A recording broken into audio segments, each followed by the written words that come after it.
আসসালামু আলাইকুম।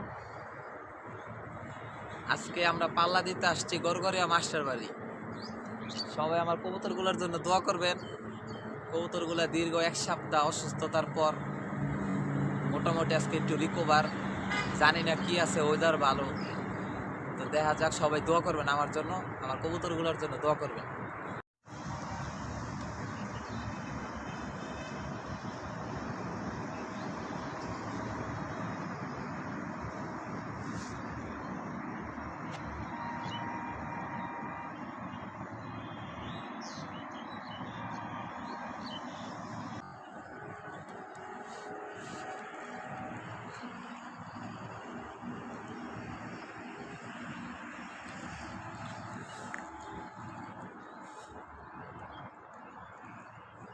যে আমাদের কবুতর উঠতেছে, সে তার গন্তব্য